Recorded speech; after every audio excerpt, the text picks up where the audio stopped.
A quiet Texas morning turned into a public trial when a man posing as a landlord stormed into a black family's yard, waving fake eviction papers and shouting that they had hours to leave. Neighbors froze, children cried, and the family stood stunned. But what the fraud didn't know, the man he was threatening wasn't just another tenant. He was Judge David Carter, one of the sharpest legal minds in the state. And this scammer had just walked into the wrong house on the wrong day, facing the wrong man. It was a peaceful Saturday in Crestwood Meadows. The Carter family was enjoying breakfast, David reading the paper, his wife Angela humming as she made coffee, their teenage daughter Maya scrolling through her phone, and their son Isaiah tossing a football in the yard. The house was modest but proud. An American flag swayed gently, a row of roses bloomed by the porch, and the sound of children's laughter floated down the street. It was the kind of morning where nothing seemed out of place, until a beat-up white van screeched to a stop at the curb. Out stepped a man in his 40s, scruffy beard, wrinkled button-down shirt, and a smug smirk. In his hand, a stack of crumpled papers. His name was Frank Delaney, and he made his living by preying on families he thought were weak, poor, or uneducated. His weapon wasn't fists or guns, it was fear, fake eviction papers, loud threats, and intimidation. And today, his eyes were locked on the Carter home. Frank marched up the driveway, his voice booming so the entire street could hear. "All right. Everybody out. You've got until sundown to clear your things. This house isn't yours anymore." Angela opened the front door, confusion on her face. "Excuse me? Who are you?" Frank shoved the stack of papers toward her. "I'm the landlord here. You're squatting on my property, and the deal's done. Either you leave on your own, or I'll throw you out myself." Angela's voice shook. "We own this house. My husband and I bought it years ago." Frank sneered. "Not according to my records. You've got no rights here." By now, Isaiah had stopped tossing the football, his fists clenched. "Dad," he shouted. Inside, Judge David Carter set down his paper, his brow furrowing. He wasn't a man easily rattled, but the tone in his son's voice made him rise from his chair. When David stepped onto the porch, dressed simply in a polo and slacks, Frank looked him up and down. "You must be the squatter-in-chief," Frank spat. "Here's your notice. Pack it up and get out." Neighbors began to emerge, curtains twitched, doors cracked open, phones lifted to record. The quiet street was no longer private. It was a stage. David took the papers calmly, his sharp eyes scanning the sloppy text, the fake signatures, the bogus stamps. It was amateur fraud at best. He lowered the papers and met Frank's glare. "This isn't a notice," David said softly. "This is forgery." Frank laughed. "Big words won't save you.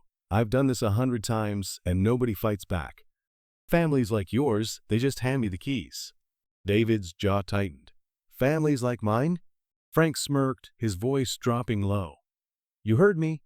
People like you don't belong in neighborhoods like this, and I'm the one who makes sure of it." Gasps rippled through the crowd. A woman whispered, "Did he just say that?" Another neighbor muttered, "This guy's a racist fraud."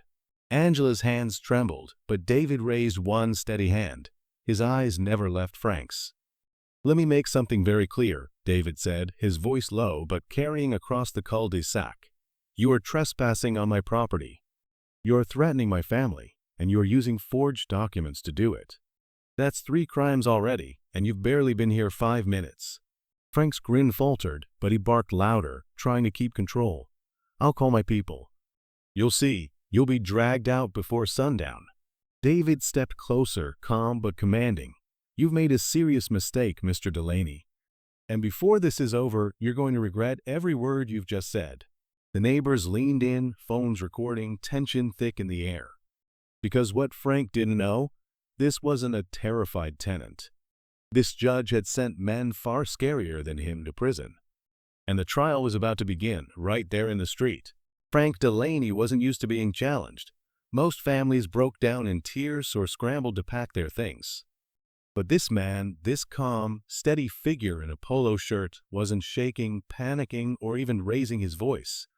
And worse, the neighbors weren't siding with him. Phones were pointed at Frank now, capturing every word. He needed to regain control. Frank pulled out his phone, pacing. "You think you're clever? I've got people on my side. Real muscle.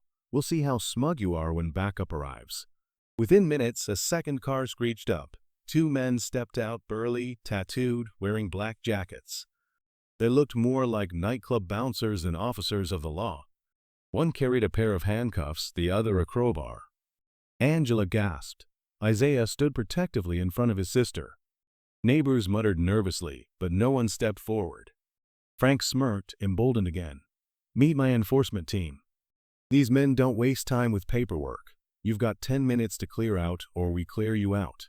David Carter didn't flinch. He stepped off the porch and onto the driveway, placing himself between his family and the imposters. His voice was calm, deliberate. "You've just escalated your crimes. Impersonating authority, attempted burglary, conspiracy to commit fraud. Every step you take digs you deeper." One of the thugs laughed. "Listen to this guy talking like a lawyer. What are you, Judge Judy?" The neighbors chuckled nervously, but David's face remained stone. He looked each man in the eye. "I've sent men like you to prison before. And I will again." Frank barked at the thugs. "Cuff him. Show this family who's in charge." The bigger enforcer lunged forward with the handcuffs. Gasps erupted from the crowd. Angela shouted, "David!" But with speed and precision that stunned everyone, David sidestepped, seized the man's wrist, and twisted. The cuffs clattered to the ground. David spun him around and pinned him against the car's hood swiftly. The second thug raised the crowbar, but David's son Isaiah shouted, "Drop it!" Neighbors surged closer, their phones filming from every angle. The man hesitated, realizing dozens of witnesses were recording. Slowly, reluctantly, he lowered the weapon.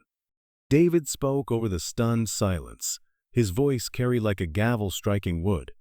"You came here today to threaten my family. You thought fear would silence us. But you made a fatal mistake." He reached into his pocket, pulled out a leather badge case, and flipped it open for all to see. The gold glinted in the sun. "I am Judge David Carter of the Texas District Court, and I hereby place you under citizen's arrest for fraud, impersonation, and attempted assault."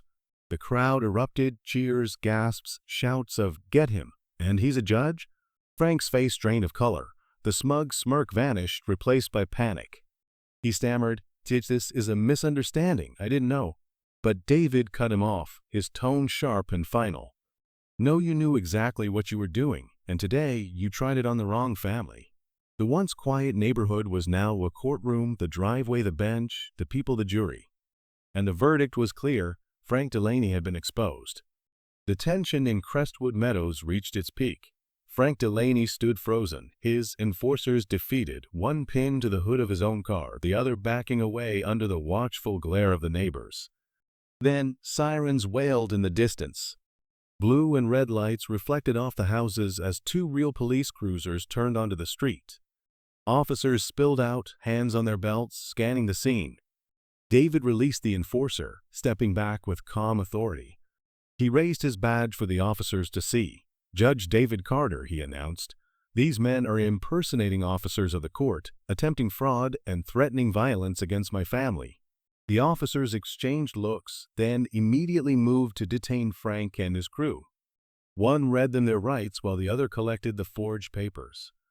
Frank sputtered, "You can't do this. I was just. Save it," one officer snapped. "You're done."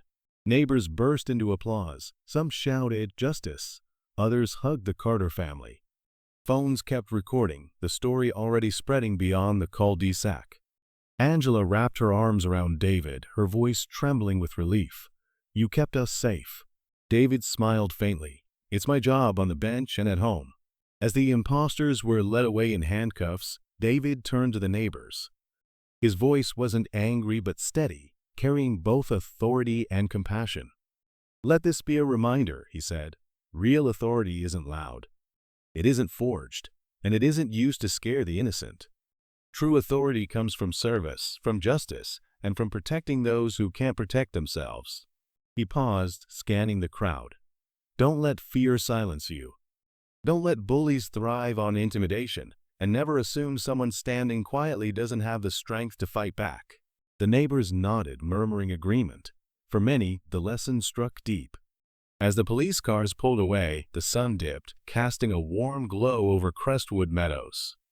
What had begun as a scam ended as a victory for truth, for justice, and for one family that refused to bow to fear. And now we turn to you. What would you have done if you saw a fake landlord storming into your neighbor's home?